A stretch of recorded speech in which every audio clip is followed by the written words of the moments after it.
പരിശുദ്ധ പരമദിവ്യകാരുണ്യത്തിന് നേരവും ആരാധനയും സ്തുതിയും പുകഴ്ചയും ഉണ്ടായിരിക്കട്ടെ. കർത്താവ് കർത്താവ് ആദ്യം പ്രത്യക്ഷപ്പെട്ട സമയത്ത് പെന്തക്കോസ്തായ്ക്ക് മുമ്പ് ഈശോ ശിഷ്യന്മാരുടെ ശിരസിലേക്ക് ഊതിയില്ലേ? എന്നാ ഈശോ പറഞ്ഞത്? നമ്മൾ യോഹന്നാൻ്റെ സുവിശേഷം 20:22 ശിഷ്യന്മാർ അവൻ അവരുടെ മേൽ ഊതിക്കൊണ്ട് അരുളി ചെയ്തു. എന്താണ് പറഞ്ഞത്? യോഹന്നാൻ 20:22 നിങ്ങൾ പരിശുദ്ധാത്മാവിനെ സ്വീകരിക്കുവിൻ. അതിൻ്റെ ആഘോഷമായ ഒരു അഭിഷേകമാണ് നമുക്ക് പെന്തക്കോസ്തായിൽ സംജാതമാകുന്നത്. അവിടെ ഈശോ ഉപയോഗിച്ച വാക്ക് ഏതാണ്? റൂഹ. അതേതാ? അത് ഏത് വാക്കാ? അത് ഉൽപ്പത്തി പുസ്തകത്തിൽ ഉപയോഗിച്ച വാക്കാ. ഇപ്പം നമ്മൾ ഉൽപ്പത്തി പുസ്തകം 2-ാം അധ്യായത്തിൻ്റെ ഒരു വായിക്കണില്ലേ? അതായത് ദൈവമായ കർത്താവ് മണ്ണ് കൊണ്ട്, ഭൂമിയിലെ പൂഴി കൊണ്ട് മനുഷ്യനെ നിർമ്മിച്ചു. എന്നിട്ട് അവൻ്റെ നാസികയിൽ റൂഹ ഊതിക്കൊണ്ട് അരുളി ചെയ്തു. എന്താണ് അരുളി ചെയ്തത്? അപ്പോൾ ഉടനെ മനുഷ്യൻ കണ്ണ് തുറന്നു. അവൻ തുമ്മി ശ്വാസത്തിലേക്ക് വന്നു. ജീവൻ കിട്ടിയെന്നാണ് പറയണത്. ജീവൻ. അതുപോലെ വീണ്ടും ദൈവം ഊതുകയാണ്. എന്തിനാണ് ഊതണത്? ജീവൻ കിട്ടാൻ. എന്ത് ജീവൻ? നഷ്ടപ്പെട്ട ദൈവിക ജീവനാ. നഷ്ടപ്പെട്ട ദൈവിക ജീവൻ കിട്ടാൻ ശ്രദ്ധിക്കട്ടെ. ഹല്ലേലൂയ, യേശുവേ സ്തോത്രം. ദൈവമായ കർത്താവ് ഭൂമിയിലെ പൂഴി കൊണ്ട് മനുഷ്യനെ രൂപപ്പെടുത്തുകയും ജീവന്റെ ശ്വാസം അവന്റെ നാസികയിലേക്ക് നിശ്വസിക്കുകയും ചെയ്തു. ശ്രദ്ധിക്കട്ടെ. ഹല്ലേലൂയ.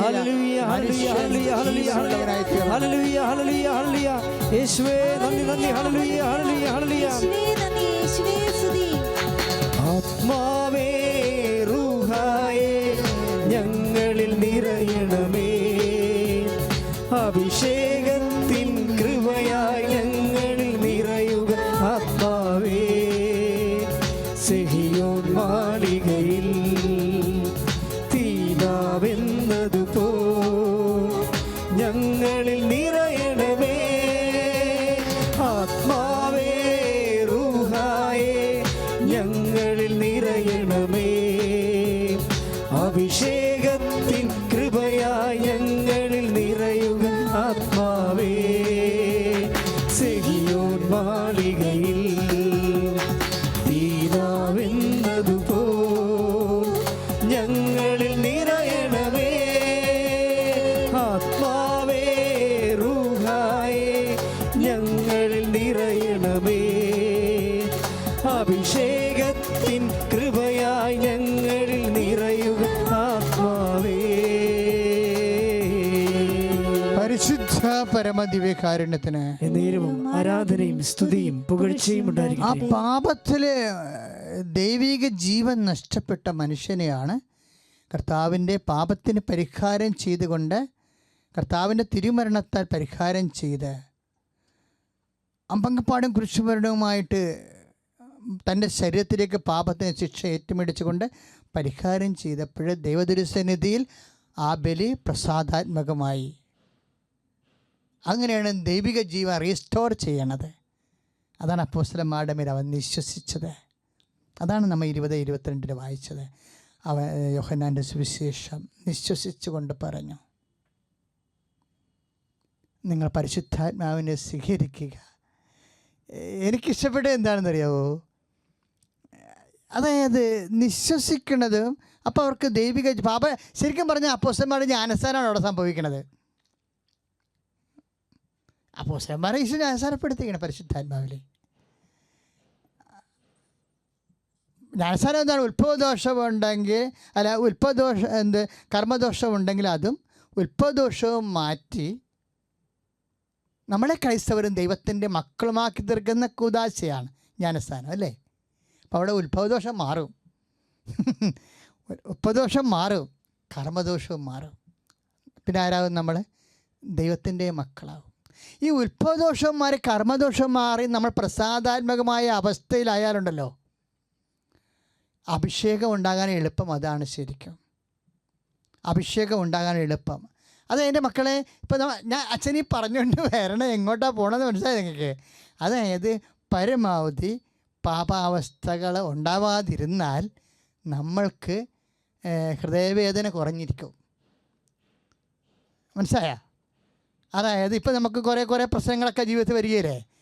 പക്ഷേ നമ്മൾ പാപകരമായ അവസ്ഥയിലാണ് പ്രശ്നങ്ങൾ, രോഗങ്ങളൊക്കെ ഉണ്ടാകണമെങ്കിൽ സുഖപ്പെടാൻ താമസിക്കും. ഈ കൊടുത്ത പോയിൻറ്റ് മനസ്സിലായോ? ഇപ്പം നമുക്ക് പാപകരമായ അവസ്ഥയിലാണെന്ന് വിചാരിക്കണത്, അപ്പോഴാണ് നമുക്ക് രോഗങ്ങളൊക്കെ ഉണ്ടാകണമെങ്കിൽ സുഖപ്പെടാൻ താമസിക്കും. ഇപ്പം നമുക്ക് ജീവിത പ്രശ്നങ്ങൾ, കടം, അല്ലെങ്കിൽ കുടുംബത്തിലുണ്ടാകുന്ന വഴക്കുകൾ, അസ്വസ്ഥതകൾ, എന്തെങ്കിലും വരിക എൻ്റെ മക്കൾ ഉടനെ ചെയ്യണം. നമുക്കുണ്ടാകുന്ന ഗുണമെന്ന് പറഞ്ഞാൽ, എൻ്റെ മക്കളെ ജീവിക്കുമെങ്കിൽ കത്തോലിക്കനായിട്ട് ജനിക്കണം. എൻ്റെ അമ്മേ, അത് നമ്മൾ അതിൻ്റെ ഭാഗ്യം അറിയണം ശരിക്കും. എന്താ അറിയാമോ? ഈ കുമ്പസാരമേ, ഇപ്പം നമ്മളെ കുമ്പസാരത്തെക്കുറിച്ചൊക്കെ ഈ സോഷ്യൽ മീഡിയയിലൊക്കെ കുറേ വിവാദങ്ങളൊക്കെ വരിക, അതൊക്കെ ചുമ്മാ പിശാച് ഇന്നത്തെ കാലത്ത് ഒത്തിരി ആൾക്കാർ ഉപയോഗിക്കുന്നുണ്ട്. അതൊന്നും നമുക്കൊരു പ്രശ്നമല്ല. നമ്മളതിൻ്റെ പേരിൽ നീതീകരിക്കാനൊന്നും ആർക്കും ന്യായീകരണ തൊഴിലാളികളൊന്നും ഇറങ്ങേണ്ട കാര്യമില്ലേ? അതിൻ്റെ ഒരു ആവശ്യമില്ല. കാര്യം നമ്മളെ സംബന്ധിച്ചിടത്തോളം നമ്മളുടെ വിശ്വാസത്തിൽ കുറച്ചുകൂടി സ്ട്രോങ് ആകണം. നമ്മൾ കുറച്ചുകൂടി സത്യസന്ധമാകണം. മറ്റുള്ളവരെ നീതീകരിക്കുകയും ബോധവൽക്കരിക്കേണ്ട കാര്യമൊന്നുമില്ല ആ വിഷയത്തിൽ. കാര്യത്തിൽ ഇതിൻ്റെ അനുഗ്രഹം എന്ന് പറഞ്ഞാൽ എന്താ? ദൈവം നമുക്ക് തന്നിരിക്കണതല്ലേ പ്രസാദപരമായ അവസ്ഥയിൽ ജീവിക്കാൻ ഒരു സാഹചര്യം. എന്താ ഒരു കാര്യം പറയട്ടെ, അതായത് ഈ അപ്പോസ്തലന്മാരെ കർത്താവ് ഊതിയില്ലേ, അപ്പോൾ അവരുടെ പാപങ്ങൾ ക്ഷമിച്ചേ ഇല്ലേ? അതിനുശേഷം അവർക്ക് ജോലിക്ക് പോയത് എനിക്കറിയാവോ? ഇപ്പം 2022 അപ്പോസ്തലന്മാർ ഊതിയത്, കർത്താവ് നിശ്വസിച്ചത്. അപ്പോൾ അവരുടെ പാപം ക്ഷമിച്ച് പ്രസാദകരമായ അവസ്ഥയിലായി അവർ. ആ പ്രസാദകരമായ അവസ്ഥയിൽ അവർ ജോലിക്ക് പോയി. ജോലിക്ക് പോയിട്ട് വലിയ മെച്ചമൊന്നും ഇല്ലായിരുന്നു രാത്രി.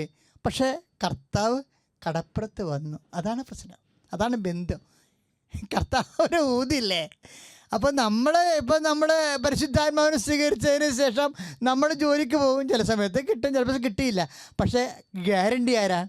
കർത്താവ് ഗ്യാരണ്ടി ചെയ്യും. അതാണ് പ്രശ്നം. അതാണ് പ്രസാദപരമായ അവസ്ഥയിൽ ജീവിക്കണതും ജോലി ചെയ്യണതും. ജോലി ചെയ്തിട്ട് മാനുഷികമായ അവരുടെ അധ്വാനം തകർന്നു പോയി, ഗുണമില്ല. അവരുടെ മാനുഷികമായി ഇപ്പം നമ്മൾ 21:11 വായിക്കുന്നുണ്ട് അല്ലേ? 21:11 യോഹന്നാൻ്റെ സുവിശേഷത്തിൽ അവർക്ക്, അതായത് അവർ ജീവിതത്തിൽ പരാജയപ്പെട്ടു. അവർ പരിശുദ്ധാത്മാവിനെ സ്വീകരിച്ചു അല്ലേ? കർത്താവ് വിശ്വസിച്ചപ്പോൾ പാപക്ഷമ ലഭിച്ചു, ആത്മാവിനെ സ്വീകരിച്ചു, ദൈവിക ജീവൻ തിരിച്ചു കിട്ടി. പക്ഷേ ജോലിയിൽ അവർ പരാജയപ്പെട്ടു. കറക്റ്റല്ലേ? അവർ പറഞ്ഞ രാത്രി, അവർക്ക് നല്ല എക്സ്പീരിയൻസ്ഡ് ആയിട്ടുള്ള ലേബേഴ്സാണ് അവർ. ഈ 10 ദിവസമൊക്കെ 8 വയസ്സ് കടലിൽ ചാടിയ പാർട്ടിയാണ്. അങ്ങേർക്കിപ്പോൾ 10-50 വയസ്സുണ്ട്. ഈ കടലിൽ രാത്രി പോലും അത് മനുഷ്യൻ പകൽ നിങ്ങൾക്കറിയാമല്ലോ, പകൽ പോയിട്ട് കിട്ടാഞ്ഞിട്ടാണ് മനുഷ്യൻ രാത്രി പോണത്. അവിടുത്തെ ചൂടുള്ള കാലമാണേ. ചൂടുള്ള കാലത്ത് വെള്ളം നല്ല തിളച്ചിരിക്കുന്ന സമയത്ത് പുറമേയുള്ള വെള്ളം തിളച്ചിരിക്കും, ചൂടായിരിക്കും. തിളക്കത്തില്ല, നല്ല ചൂട്, മത്സ്യങ്ങളൊന്നും വരത്തില്ല. അപ്പോൾ താഴെ അടിത്തട്ടിൽ നിൽക്കത്തുള്ളത്. അപ്പോഴതുകൊണ്ടാണ് അവർ പകലും മീൻ കിട്ടാത്തത്. അപ്പുറത്തെ പരസ്യം അടിച്ച കോരവിലക്കൊന്നും അത് കടലിലെ മീതെ അടിത്തട്ട് തൊടാത്തത് കൊണ്ട് മീൻ കിട്ടത്തില്ല. അപ്പോൾ അവരെന്താ ചെയ്യും? രാത്രി വെള്ളം തണുക്കുമ്പോൾ മീൻ മോളി വരും. അപ്പോൾ അതുകൊണ്ട് രാത്രി അവർ പണിക്ക് പോകും. പക്ഷേ ഇപ്പം എന്നാ പ്രശ്നം? രാത്രി പോയിട്ടും അവർക്കൊന്നും കിട്ടിയില്ലെന്നാണ് നമ്മൾ ഇപ്പോൾ 21 അധ്യായല്ലേ, യോഹന്നാൻ 21:8 തൊട്ടുള്ള വചനങ്ങളൊക്കെ വായിക്കുമ്പോൾ രാത്രി പോയിട്ട് അവർക്കൊന്നും കിട്ടിയില്ല. പക്ഷേ ഈ ഒപ്രിഷമ സ്വീകരിച്ചു, പരിശുദ്ധാത്മാവ് സ്വീകരിച്ചു, പാപക്ഷമ സ്വീകരിച്ചു. പരിശുദ്ധാത്മാവിലാണ് അവർ പോയത്, പരിശുദ്ധാത്മാവിലാണ് അവർ ജോലി ചെയ്യാൻ പോയത്. പക്ഷേ മാനുഷികമായ അധ്വാനം പരാജയപ്പെട്ടു. കാലാവസ്ഥപരമായിട്ടും രാത്രിയും മീൻ കിട്ടിയില്ലെങ്കിൽ അതിനർത്ഥം എന്താ? കടലിൽ മീനില്ലെന്നാണ്. അപ്പോൾ പരിശുദ്ധാത്മാവിനെ സ്വീകരിച്ചതല്ലേ, ഒപ്രിഷമ സ്വീകരിച്ചതല്ലേ, പാപക്ഷമ കിട്ടിയത്, കുമ്പസാരിച്ച് പാപക്ഷമ കിട്ടിയതല്ലേ, ദൈവത്തിൻ്റെ മക്കളല്ലേ? എന്നാൽ പിന്നെ എന്താ കടലിൽ പോയിട്ട് മീൻ കിട്ടാതെ? കടലിൽ മീനില്ല, ഇല്ലാത്ത മീൻ എന്ത് ചെയ്യും? പക്ഷേ എന്താ പ്രശ്നം? അങ്ങനെ വന്നാലും പട്ടിണി കിടക്കാൻ ദൈവം അനുവദിക്കത്തില്ല. കണ്ണും പകൽ കർത്താവ് അതിരാവിലെ എത്തും. കർത്താവ് നമ്മൾ അഭിഷേകം ചെയ്താൽ മാനുഷികമായ പരാജയങ്ങൾ നമുക്ക് തൊഴിൽ മേഖല ഉണ്ടെങ്കിലും നിൻ്റെ ദൈവം തന്നെ ഗ്യാരണ്ടി നിൻ്റെ ഉദരത്തിനും നിൻ്റെ ജീവിതത്തിനും അവൻ അതിപ്രഭാതത്തിൽ തന്നെ കടലിലെ അരുകി വന്നുകൊണ്ട് നിന്റെ അധ്വാനത്തെ ആശീർവദിക്കും. ഇല്ലെങ്കിൽ ഇല്ലാത്ത സ്ഥലത്ത് നിന്ന് മീൻ ഉണ്ടാക്കിയെടുത്തുകൊണ്ട് നിൻ്റെ വിശപ്പടക്കും. കൂടാതെ അവൻ തന്നെ കടപ്പുറത്തിരുന്നു കൊണ്ട് നിനക്ക് വേണ്ടി മീൻ ചുട്ടുതരും, അപ്പം ചുട്ടുതരും. That is God. ശ്രുതികട ഹല്ലേലൂയ. യേശുവേ സ്തോത്രം. Hallelujah hallelujah. യേശുവേ സ്തോത്രം. സ്തോത്രം.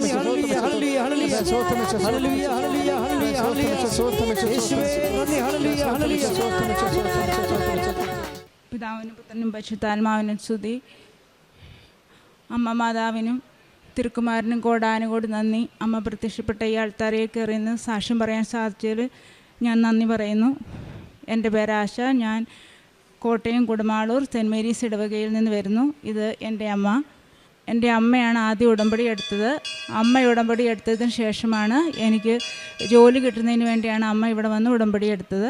അമ്മ ഉടമ്പടി എടുത്തതിന് ശേഷമാണ് ഞാൻ ഒരു ഏജൻസിയെ സമീപിച്ചപ്പോൾ അവർ എൻ്റെ പ്രോസസ്സിങ് സ്റ്റാർട്ട് ചെയ്യാമെന്ന് പറഞ്ഞു. അതിന് മുന്നേ ഞാൻ അവരുടെ ഇടയിൽ തന്നെ ചെന്ന് ചോദിച്ചപ്പോൾ അവരെന്നെ റിജക്റ്റ് ചെയ്യുകയും പോകാൻ പറ്റില്ല എന്ന് പറയുകയും ചെയ്തിരുന്നു. അതിനുശേഷമാണ് വന്ന് ഉടമ്പടി എടുത്തതിന് ശേഷം ചെന്ന് പറഞ്ഞതിന് ശേഷം പ്രോസസ്സിങ് സ്റ്റാർട്ട് ചെയ്തു. മാൾട്ടയിൽ ജോലിക്ക് വേണ്ടിയിട്ടായിരുന്നു പ്രോസസ്സിങ് സ്റ്റാർട്ട് ചെയ്തത്. അപ്പോൾ ഫണ്ടിനൊക്കെ ഒരുപാട് ബുദ്ധിമുട്ടായിരുന്നു. അമ്മയോട് പ്രാർത്ഥനയിൽ വെച്ചതിൻ്റെ പ്രകാരമായി ഫണ്ടൊക്കെ കിട്ടുകയും പാസ്പോർട്ട് റിന്യൂവലിന് ഒരുപാട് താമസം നേരിട്ടു. അതിൻ്റെ അമ്മയുടെ പ്രാർത്ഥനയിൽ വെച്ചതിന് ശേഷം ഒരാഴ്ചയ്ക്കുള്ളിൽ പാസ്പോർട്ട് കിട്ടുകയും അമ്മ പ്രാർത്ഥിച്ചുകൊണ്ടിരുന്നപ്പോൾ 28 എന്നുള്ള ഒരു ഡേറ്റ് അമ്മയ്ക്ക് ദർശനത്തിൽ കിട്ടി. അതിൻ്റെ പ്രകാരം എനിക്ക് സെപ്റ്റംബർ 28 തീയതി തന്നെ കയറിപ്പോകാനും സാധിച്ചു. അവിടെ ചെന്നതിന് ശേഷവും എൻ്റെ എല്ലാ കാര്യങ്ങൾക്കും തന്നെ 28 എന്നുള്ളൊരു ഡേറ്റായിരുന്നു കിട്ടിയിരുന്നത്. അവിടെ ചെന്ന് കഴിഞ്ഞ് മെഡിക്കൽ എടുത്തപ്പോൾ മെഡിക്കലിന് റിപ്പോർട്ട് കിട്ടാനായിട്ട് ഒരുപാട് ഡിലേ ആയപ്പോൾ അമ്മ ഇവിടെ നിന്ന് നിയോഗം വെച്ച് പ്രാർത്ഥിച്ചതിൻ്റെ ഫലമായി എനിക്ക് മെഡിക്കൽ കിട്ടുകയും പിന്നെ അവിടുത്തെ റെസിഡൻഷ്യൽ പെർമിറ്റ് കിട്ടി ജോലിക്ക് കയറാൻ സാധിച്ചു. ജോലി കിട്ടിയത് അമ്മ മാതാവിന് തിരുക്കുമാരൻ്റെയും രൂപമുള്ള ഒരു ഹോസ്പിറ്റലിൽ തന്നെയാണ് എനിക്ക് ജോലി കിട്ടിയത്. അതിനുശേഷം അവിടെ കുറച്ച് ബുദ്ധിമുട്ടുകളൊക്കെ അനുഭവപ്പെട്ടു. താമസ സ്ഥലത്തൊക്കെ ആണെങ്കിലും കൂടെയുള്ളവരുടെ മൂലം ചെറിയ ബുദ്ധിമുട്ടുകളൊക്കെ അനുഭവപ്പെട്ടപ്പോൾ ഞാൻ അമ്മ മാതാവിനോട് പ്രാർത്ഥിച്ചു. മെയ് മാസത്തിൽ ഇവിടുത്തെ പ്രാർത്ഥന കൂടി വണക്കമാസ പ്രാർത്ഥന കൂടി പ്രാർത്ഥിച്ചതിൻ്റെ ഫലമായി എനിക്ക് പുതിയൊരു ഭവനവും ലഭിക്കാനും നല്ല കൂട്ടുകാരെയും പുതിയ നല്ലൊരു ഭവനവും റെൻറ്റ് കുറവുള്ളൊരു ഭവനവും ലഭിക്കാനും സാധിച്ചു. മാത്രമല്ല അമ്മ മാതാവിൻ്റെ സാന്നിധ്യമുള്ള ഒരു പള്ളിയുള്ള സ്ഥലത്ത് തന്നെയായിരുന്നു എനിക്ക് താമസം കിട്ടിയത്, പുതിയ ഭവനം കിട്ടിയത്. അതിന് പ്രകാരം എനിക്ക് എന്നും ഈശോയെ സ്വീകരിച്ചിട്ട് ജോലിക്ക് പോകാൻ സാധിക്കത്തക്ക രീതിയിലുള്ള ഒരു അനുഗ്രഹം കിട്ടി. അതിനുശേഷം ഞാൻ ഈ പ്രാവശ്യം അഖണ്ഡ ജപമാല റാലിക്ക് കൂടാൻ വേണ്ടിയിട്ട് ആഗ്രഹിച്ചു വന്നായിരുന്നു. അപ്പോൾ അതിന് പ്രകാരമാണ് ലീവ് എടുത്തപ്പോൾ എനിക്ക് റെസിഡൻഷ്യൽ പെർമിറ്റ് കിട്ടാൻ ഒരുപാട് താമസിച്ചപ്പോൾ ഞാൻ ഓൾറെഡി ലീവ് സ്റ്റാർട്ട് ചെയ്തു. എനിക്ക് കാർഡ് കിട്ടിയില്ല. കാർഡ് കിട്ടാതെ എനിക്കിവിടെ വരാനോ അഖണ്ഡ ജപമാല റാലി കൂടാനോ സാധിക്കില്ലായിരുന്നു. അത് കാരണം ഞാൻ ഓഫീസിൽ ചെന്ന് കാർഡ് ഇഷ്യൂ ചെയ്യുന്ന ഓഫീസിൽ ചെന്ന് സംസാരിച്ചപ്പോൾ ഞാൻ പറഞ്ഞു എനിക്ക് അഖണ്ഡ ജപമാല റാലി കൂടാനായിരുന്നു മാതാവിൻ്റെ. അപ്പോൾ അവർ പറഞ്ഞു അതിൻ്റെ ഒരു റിപ്പോർട്ട് കൊണ്ടുവന്നാലേ തരത്തുള്ളൂ, അതിൻ്റെ തെളിവ് വേണമെന്ന് പറഞ്ഞു. അപ്പോൾ ഇവിടുന്ന് ഓൾറെഡി നോട്ടീസൊന്നും തന്നിട്ടില്ലായിരുന്നു, എല്ലാം മലയാളത്തിലുള്ളതായിരുന്നു. അവിടെ ഇംഗ്ലീഷിൽ കാണിച്ചാലേ ഉള്ളായിരുന്നു, അവർ സമ്മതിക്കുള്ളായിരുന്നു. അപ്പോൾ മലയാളത്തിലുള്ളത് എങ്ങനെയാകും ഞാൻ പ്രാർത്ഥിക്കുമായിരുന്നു മാതാവിനോട്. ഞാൻ അവിടെ നിന്ന് ഇറങ്ങി പ്രാർത്ഥിച്ചു, മാതാവേ അച്ഛൻ ഇവിടുന്ന് ഏതെങ്കിലും ഒരു ഇംഗ്ലീഷുള്ള ഒരു നോട്ടീസ് ഇറക്കുമായിരുന്നെങ്കിൽ എനിക്കത് കൊണ്ട് കാണിക്കാമായിരുന്നു എന്നോർത്ത് ഞാൻ പ്രാർത്ഥിച്ചു. ഞാൻ അവിടെ നിന്ന് ഇറങ്ങി പ്രാർത്ഥിച്ച ആ സമയത്ത് തന്നെ ഇവിടുന്ന് ഒരു ഇംഗ്ലീഷിലൊരു നോട്ടീസ് ഇറക്കി. ആ നോട്ടീസ് ഞാൻ അവിടെ നിന്ന് ഇറങ്ങിയ ശേഷം കുർബാന കൂടി ഈശോയെ സ്വീകരിച്ച് പ്രാർത്ഥിച്ചു. പിന്നെ മലയാളത്തിലുള്ള പ്രിൻ്റ് എടുക്കാനായിട്ട് ബസ്സിൽ ഇരിക്കുന്ന വഴിക്ക് എൻ്റെ ഒരു ഫ്രണ്ട് എനിക്ക് അയച്ചു തന്നു. 2 മണിക്കൂർ കൊണ്ട് ഞാൻ അയാളോട് സംസാരിച്ചപ്പോൾ ഇവിടെ നിന്ന് ഇറക്കിയ ഒരു നോട്ടീസ്, ആ നോട്ടീസ് ഞാൻ അവിടെ കൊണ്ട് ഞാൻ അവിടെ കൊണ്ട് കാണിച്ചു. അവിടെ കൊണ്ട് കാണിച്ചതിൻ്റെ പ്രകാരം അവരെൻ്റെ കാർഡ് ഇഷ്യൂ ചെയ്തു. കാർഡ് ഇഷ്യൂ ചെയ്തെങ്കിലും എനിക്ക് പോസ്റ്റ് വഴി വരാനായിട്ട് കുറച്ചുകൂടെ താമസം എടുത്തു. എങ്കിലും അമ്മ മാതാവിൻ്റെ ഈ നോട്ടീസ് കാണിച്ചത് പ്രകാരമാണ് എനിക്ക് കാർഡ് കിട്ടിയത്. അല്ലെങ്കിൽ എനിക്ക് ഇവിടെ നിന്ന് സാക്ഷ്യം പറയാനായിട്ട് സാധിക്കില്ലായിരുന്നു. അങ്ങനെ എനിക്ക് കാർഡ് കിട്ടാൻ 25-ാം തീയതിയാണ് എനിക്ക് കാർഡ് കൈ കിട്ടിയതെങ്കിലും ഞാൻ അവിടെ നിന്ന് ജപമാല റാലിയിൽ ഇവിടെ നടന്ന സമയത്ത് തന്നെ അവിടെ നിന്ന് ജപമാല റാലി കൂടി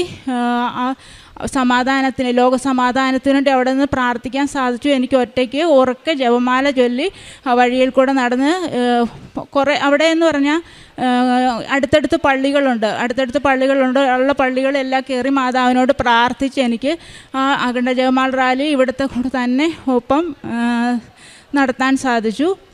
അതിനുശേഷം എനിക്ക് ഇങ്ങോട്ട് വരാനുള്ള ഡേറ്റ് എടുത്തതും 28-ാം തീയതി തന്നെയായിരുന്നു. അമ്മയ്ക്ക് കിട്ടിയ ദർശനം അനുസരിച്ച് 28-ാം തീയതി തന്നെ എനിക്കിവിടെ വരാനും സാധിച്ചു.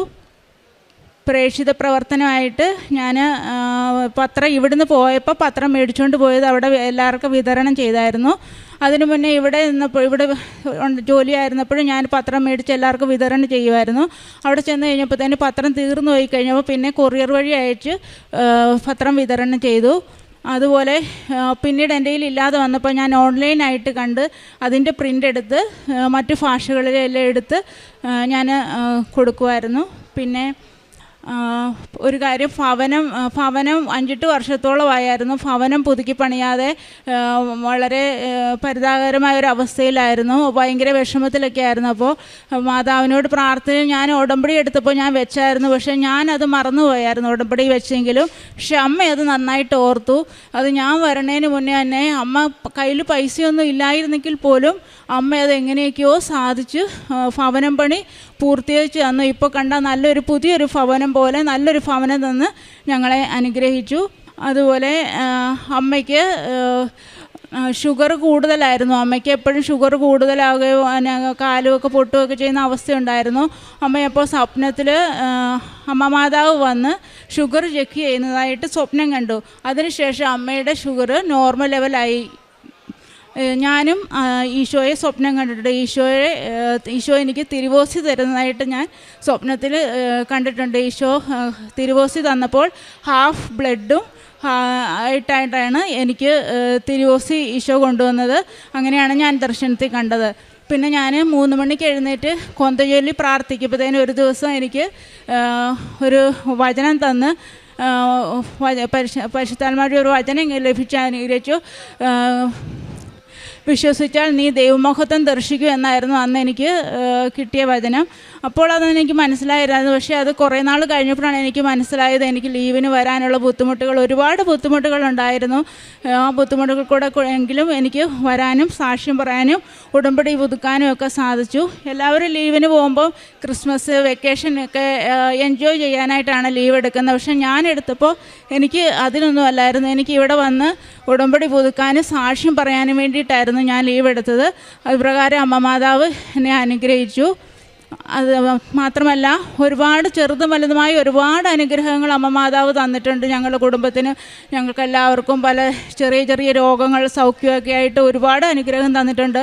അമ്മ മാതാവിനും തിരുക്കുമാരനും കോടാനുകോടി നന്ദി. കാരുണ്യ പ്രവൃത്തികളായിട്ട് ഞാൻ വീട്ടിലോട്ട് പൈസ അയച്ചു കൊടുക്കുന്നത് അമ്മ പാവങ്ങൾക്ക് കൊടുക്കുകയും ചോറ് പൊതി കൊടുക്കുകയൊക്കെ ചെയ്യായിരുന്നു. പിന്നെ ഞാൻ മാസം ഒരു നിശ്ചിത തുക 2-3 സ്ഥാപനങ്ങൾക്ക് അയച്ചു കൊടുക്കാറുണ്ട്. അതുപോലെ എൻ്റെ അടുത്ത് സഹായം ചോദിച്ചു വരുന്നവർക്കൊക്കെ ഞാൻ സഹായിക്കാറുണ്ട്. അവിടെ ഞാൻ ഒരു ആശുപത്രിയിലാണ് ജോലി ചെയ്യുന്നത്. അപ്പോൾ എൻ്റെ അടുത്ത് വരുന്ന രോഗികളെയെല്ലാം ഈശോയെ കണ്ടുകൊണ്ട് അവരെ ശുശ്രൂഷിക്കാൻ എനിക്ക് സാധിക്കാറുണ്ട്. അവരുടെ വിഷമതകളിൽ അവരെ ആശ്വസിപ്പിക്കാനൊക്കെ എനിക്ക് സാധിക്കാറുണ്ട്. അവരോട് പ്രാർത്ഥന കൂടാനും പിന്നെ ഞാൻ അവരുടെ കൂടെ ഇരിക്കുമ്പോൾ അവരുടെ ഭാഷയിലുള്ള കൊന്തയൊക്കെ വെച്ച് കൊടുത്ത് കൊന്തയും കുർബാനയൊക്കെ വെച്ച് കൊടുത്ത് അവരെ സഹായിക്കാറുണ്ട്. അതുപോലെ ഞാൻ പോകുന്നതിന് മുന്നേ ഇവിടെ എൻ്റെ കൂടെ ജോലി ഉണ്ടായിരുന്ന 1-2 ചേച്ചിമാരെ കൊണ്ടുവന്നിട്ടുണ്ട്. ചേച്ചി ഉടമ്പടി എടുത്തിട്ടുണ്ട്. അവിടെ ചെന്ന് കഴിഞ്ഞ് ഞാൻ പറഞ്ഞ് എൻ്റെ കൂട്ടുകാരെ കൊണ്ട് ഓൺലൈനായിട്ട് ഉടമ്പടി എടുത്തിട്ടുണ്ട്. ഇത്രത്തോളം അനുഗ്രഹങ്ങൾക്കെന്ന അമ്മ മാതാവിനും തിരുക്കുമാരനും കൂടാനുകൂടി നന്ദി. എൻ്റെ പേര് ബിന്ദു. ഞാൻ കോഴിക്കോട് നിന്ന് വരുന്നു. ഇതെൻ്റെ ഹസ്ബൻഡ് ഷൈജു. ഞാൻ 2022 നവംബർ 21 ആദ്യമായിട്ട് ഉടമ്പടി എടുത്തത്. അതിനുശേഷം ഒരു സാക്ഷ്യം പറഞ്ഞായിരുന്നു, OET പാസ്സായി ന്യൂസിലൻഡിന് പോകുന്നതിന് മുമ്പ്. അങ്ങനെ ഞാൻ സാക്ഷ്യം പറഞ്ഞ് അതിനുശേഷം ന്യൂസിലൻഡിന് പോയി ക്യാബ് കോഴ്സൊക്കെ ചെയ്തു. അതിനുശേഷം ജോലി കിട്ടിയില്ല. അവിടെ 4 മാസത്തോളം നിന്നു. ജൂൺ 2024 പോയത്. അങ്ങനെ അവിടെ താമസിച്ചുകൊണ്ടിരുന്ന സമയത്ത് 1/2 മണിക്കൂർ വേണമായിരുന്നു ഞങ്ങളുടെ പള്ളിയിലേക്ക് പോകാൻ. ആകെ ഒരു ആശ്വാസം പള്ളിയിൽ പോകുന്നതും ദൈവത്തോട് പ്രാർത്ഥിക്കുന്നതുമായിരുന്നു. അങ്ങനെ 1/2 മണിക്കൂർ ദൂരമുള്ളത് കൊണ്ട് ഞാനും എൻ്റെ കൂട്ടുകാരും പോകുമ്പോൾ ജപമാല ചൊല്ലിയും വചനം പറഞ്ഞ് പ്രാർത്ഥിച്ചായിരുന്നു പോയിക്കൊണ്ടിരുന്നത്. അങ്ങനെ ഇരിക്കുന്ന സമയത്ത് ഒരു ദിവസം ഞാൻ കിടന്നുറങ്ങുമ്പോൾ സ്വപ്നം കണ്ടു. മാതാവ് ഉണ്ണീശോയെയും കൊണ്ട് ആ റോഡിൻ്റെ ഞങ്ങൾ പോകുന്ന വഴിയുടെ നടുവിലൂടെ നീലത്തിരിയും കത്തിച്ച് പോകുന്നതായിട്ട്. അപ്പോൾ എനിക്ക് ആശ്വാസമായി. എന്താണെങ്കിലും അമ്മയും ഈശോയും ഞങ്ങളുടെ കാര്യങ്ങൾ ക്രമപ്പെടുത്തി തരുമെന്ന് പൂർണ്ണമായിട്ട് വിശ്വസിച്ചു. അങ്ങനെ എല്ലാവരും അവിടെ നിന്ന് തിരിച്ചു പോരുന്ന സമയത്ത് ഒരു ഇൻ്റർവ്യൂ എങ്കിലും കിട്ടിയിട്ടായിരിക്കും തിരിച്ചു വരിക.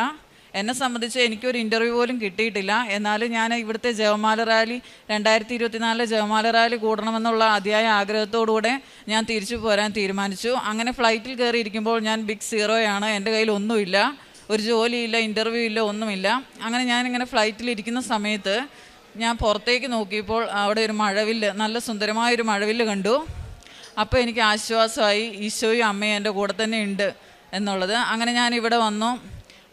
അങ്ങനെ മാതാവിന് ഈശോയും സ്വപ്നം കണ്ട സമയത്ത് ഒരു B കുറവുണ്ടെന്ന് പറഞ്ഞു. അപ്പോൾ എനിക്ക് മനസ്സിലായില്ല. ഞാൻ OETക്ക് എനിക്ക് 3 B ഉള്ളൂ, റൈറ്റിങ്ങിന് C+ ആണ്. അപ്പോൾ അവിടെ ഒരു രാജ്യത്ത് PR കിട്ടണമെങ്കിൽ എല്ലാത്തിനും B വേണമായിരുന്നു.